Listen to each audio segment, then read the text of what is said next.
500 ml की ये छोटी सी बोतल क्या सच में यूरिया की भारी बोरियों की जरूरत को कम कर सकती है? अगर ऐसा है तो क्यों आज भी हमारा किसान भाई इतनी यूरिया की भारी बोरियों को उठा रहा है, क्यों घंटों लाइन में खड़ा है? नमस्कार किसान दोस्तों, मेरा नाम है यश जाट और आप देख रहे हैं माई किसान दोस्त। किसान भाइयों, आप मेरे हाथ में ये दो बोतल्स देख सकते हैं। एक नैनो यूरिया प्लस है जो काम करती है यूरिया का, दूसरा है नैनो डीएपी जो काम करती है डीएपी खाद का। लेकिन सबसे बड़ा सवाल ये है कि क्या ये जो तकनीक है किसान भाइयों के लिए सच में काम की है? क्यों अभी भी बहुत सारे किसान भाइयों को इस पर भरोसा नहीं है? किसान भाइयों, वीडियो को अंत तक जरूर देखिएगा, क्योंकि बीच में मैं आपको एक ऐसी बड़ी गलती बताऊंगा जो हमारे किसान भाई करते हैं और नुकसान उठाते हैं। चलिए किसान भाइयों, अब हम समझते हैं कि नैनो टेक्नोलॉजी की जरूरत क्यों पड़ी। किसान भाइयों, खेती की सबसे बड़ी समस्या क्या है? महंगी खाद, समय पर यूरिया ना मिलना, घंटों लाइनों में खड़ा रहना, भारी बोरियों का वजन उठाना, और कई बार तो हमारे किसान भाइयों को सिर्फ एक बोरी खाद के लिए पूरा दिन लाइन में खड़ा रहना पड़ता है, पूरा दिन खराब होता है। और किसान भाइयों, अगर फसल को सही समय पर सही खाद नहीं मिलती है तो फसल की ग्रोथ रुक जाती है और आखिरकार नुकसान किसान को ही उठाना पड़ता है।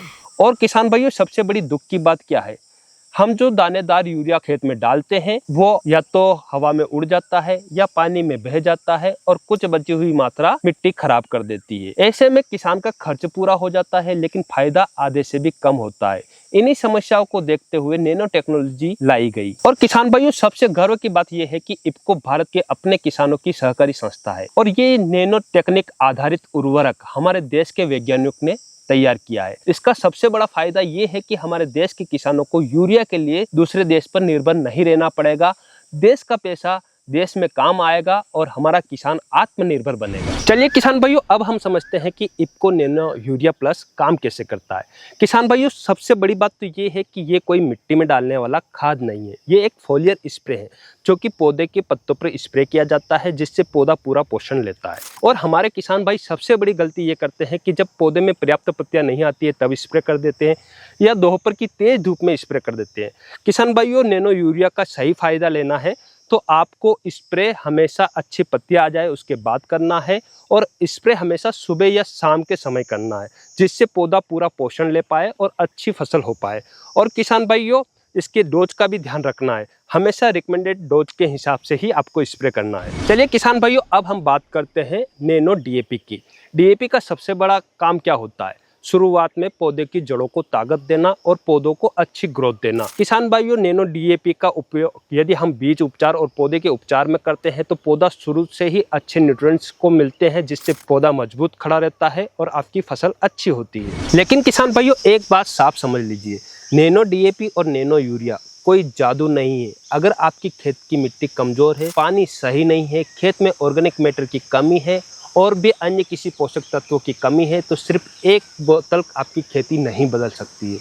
अच्छी खेती के लिए आज भी जरूरी है मिट्टी की जांच, संतुलित खाद, सही समय पर सिंचाई और सही समय पर स्प्रे। हाँ, लेकिन किसान भाइयों, जहां आपको ट्रांसपोर्ट महंगा पड़ता है, जहां भारी बोरियां उठानी पड़ती है, जहां मजदूरों की लागत ज़्यादा लगती है, वहां सिर्फ एक बोतल आपका काम आसान बना देती है। बस जरूरत है नई तकनीक का सही से उपयोग करने की, क्योंकि आने वाला भविष्य यही है। अगर किसान भाइयों आपको भी आधुनिक तरीके से संतुलित खेती करना है तो सही समय पर सही खाद का उपयोग करना होगा, अपनी खेत की उपजाऊ क्षमता को बनाए रखना होगा, उर्वरक और खाद के ओवरडोज से बचना होगा और नैनो टेक्नोलॉजी वाले नैनो डीएपी और यूरिया का सही से उपयोग करना होगा। किसान भाइयों, एक छोटा सा ट्रायल करो फिर फैसला लो। किसान भाइयों, मैंने भी इसको अपने खेत में इस्तेमाल किया, परिणाम देखा, उसके इतने सालों बाद इस वीडियो को लेकर आया हूँ। और जिन किसान भाइयों ने नैनो डीएपी और नैनो यूरिया का अपने खेतों में उपयोग किया है तो वो अपना असली अनुभव कमेंट में ज़रूर बताइए, ताकि दूसरे किसान भाइयों को फैसला लेने में मदद हो सके। किसान भाइयों, उम्मीद करता हूँ कि आज की ये वीडियो आपको पसंद आई होगी। अगर वीडियो पसंद आई है तो वीडियो को लाइक, शेयर, सब्सक्राइब जरूर करें।